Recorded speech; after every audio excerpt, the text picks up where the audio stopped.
Les Romains sont une nation qui ne sait rester silencieuse dans la défaite. Quelle que soit la honte qui leur est infligée, elle brûle dans leurs âmes. Elle y restera pour toujours et ne leur laissera pas de repos tant qu'ils ne vous l'auront pas fait payer à maintes reprises. Herennius. Cette phrase exprime bien l'histoire de Rome, une nation qui a connu certaines des plus grandes défaites de l'histoire, mais a su changer, se réorganiser et surtout se venger.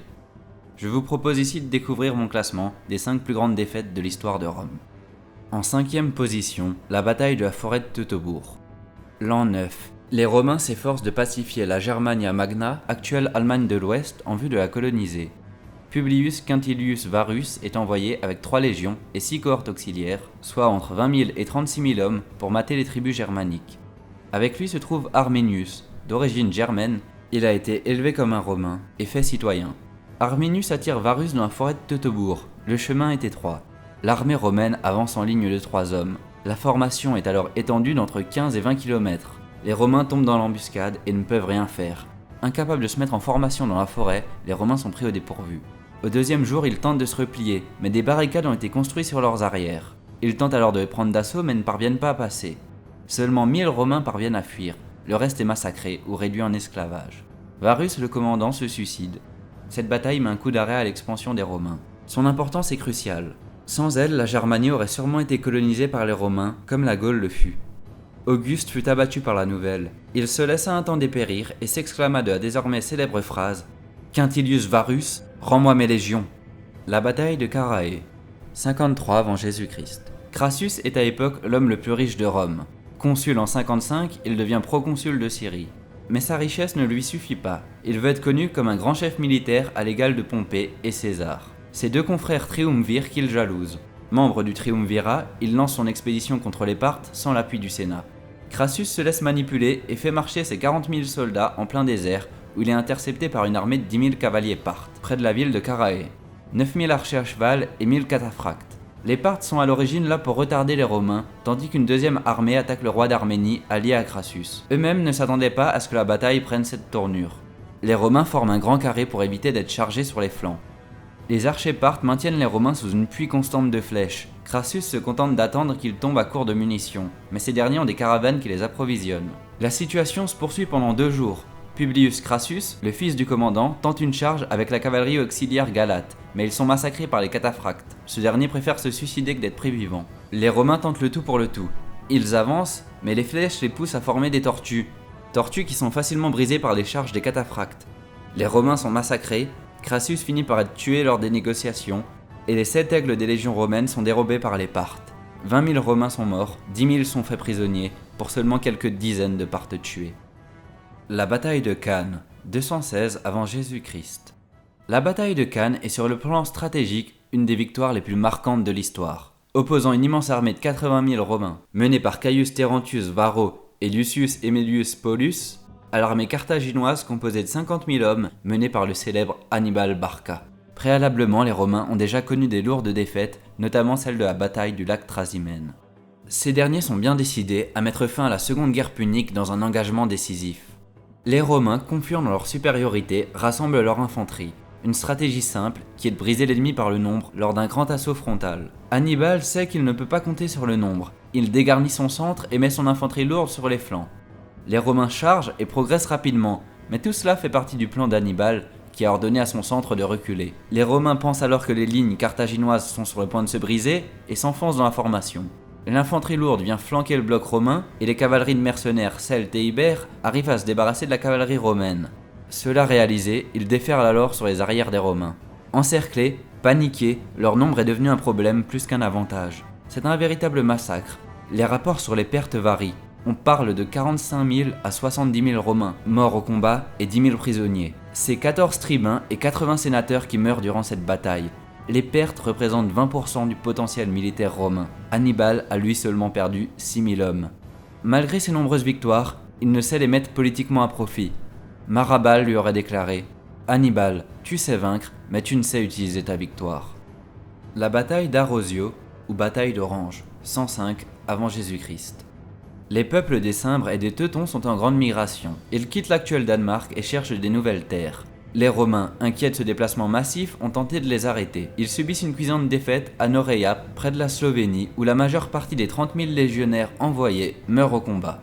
7 ans plus tard, une nouvelle bataille prend place au sud de la Gaule. Les Cimbres et les Teutons sont rejoints par les Ambrons et les Tuguriens. Une garnison romaine importante existe déjà dans la région, commandée par Quintilius Servius Capeio, mais les peuples barbares réunissent jusqu'à 200 000 hommes. Voulant mettre fin à cette menace, les Romains envoient une immense armée de près de 80 000 soldats, sous les ordres de Gnaeus Mallius Maximus. Les Romains souffrent d'un problème important, les deux commandants se détestent. Alors que Gnaeus Mallius commence les négociations pour éviter la bataille, Quintus Servilius se lance à l'attaque. Les deux armées romaines séparées sont écrasées sous le nombre l'une après l'autre. Le Rhône dans leur dos, la retraite est impossible. Jusqu'à 120 000 Romains meurent, la quasi-intégralité des deux armées, les auxiliaires et tous ceux présents dans le camp des Romains. Quelques-uns arrivent à nager de l'autre côté du Rhône et à fuir, mais ils sont peu nombreux. Il est difficile de savoir si les chiffres donnés correspondent ou non à la réalité, mais cela en ferait numériquement la plus grande défaite de l'histoire de Rome. Ironie, les Cimbres et les Teutons partent ensuite en Ibérie, la bataille aurait pu être évitée. Un homme allait devoir sauver la situation, Marius, ce dernier allait venger Rome et réformer l'armée. Avant de passer à ce qui est selon moi le plus grand désastre militaire de l'histoire de Rome, une mention honorable. La bataille de Drépana, 249 avant Jésus-Christ. Encore une défaite des Romains contre les Carthaginois, mais celle-là n'est pas sur terre, elle est sur mer. Durant la première guerre punique, Rome obtient une série de petits succès maritimes. Confiants, ils veulent marquer un grand coup et détruire la flotte carthaginoise dans une grande bataille navale. À la tête de 120 navires, le consul Publius Claudius Pulcher. Il entreprend le blocus de Lilybée. Ne possédant pas l'expérience nécessaire, les Romains ne parviennent pas à faire un blocus efficace et les navires carthaginois parviennent à passer le blocus dans les deux sens. Et de plus, ils réalisent cela en plein jour, chose relativement humiliante. La flotte se met alors en route pour Drépana, mais dispersée, les Romains n'arrivent pas en bonne formation pour engager le combat contre la flotte carthaginoise. Avant la bataille, les Romains demandent l'avis aux dieux, mais les poulets refusent de manger, ce qui est signe que les dieux ne sont pas avec eux. Ça amène à rire, mais ne prenez pas ça à la légère. Un mauvais signe des dieux peut démoraliser les soldats et même pousser un commandant à ne pas livrer bataille. Mais Pulcher va prendre une décision particulière. S'ils ne veulent pas manger, qu'ils aillent boire. Il fit jeter les poulets par-dessus bord, ce qui est un grand sacrilège. Alors qu'ils comptaient bloquer la flotte carthaginoise, les Romains réussissent eux-mêmes à être bloqués entre la côte et les Carthaginois, ce qui les empêche considérablement de manœuvrer. Même si les deux flottes sont de taille égale, rien n'y fait. La bataille ne dure pas longtemps. 93 navires romains sont perdus, alors que les Carthaginois ne subissent aucune perte notable. Pulcher arrive à fuir et revient à Rome couvert de honte. Il est jugé et condamné, non pour la défaite, mais pour le sacrilège qu'il a commis. Envoyé en exil, il meurt peu après.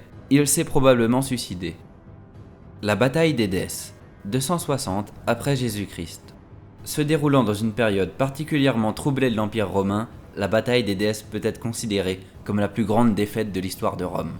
Alors que les coups d'État et les rébellions menacent l'existence même de l'Empire, l'empereur Valérien rassemble une grande armée de près de 70 000 hommes. Propulsé au rang d'empereur en 253 par l'acclamation de ses troupes et l'assassinat d'Émilien, Valérien a pour principale tâche de défendre l'Orient des Perses sassanides. C'est avec sa grande armée qu'il part pour livrer bataille à Shapur Ier qui attaque la Mésopotamie. Sur la route, son armée est touchée par la maladie. Valérien décide d'attendre à Édesse. Mauvaise idée, les Perses encerclent la ville et en font le siège. Les Romains, affaiblis par la maladie, sont en très mauvaise posture. Valérien part lui-même négocier, mais il est fait prisonnier. Il est le premier empereur romain à être capturé par des ennemis. Leur empereur perdu et la maladie ravageant leurs rangs, les Romains se rendent sans livrer bataille. 70 000 Romains sont faits prisonniers et ramenés en Perse où ils sont mis aux travaux forcés. Ils vont participer à la construction du pont de Desfoul, plus vieux pont encore en activité.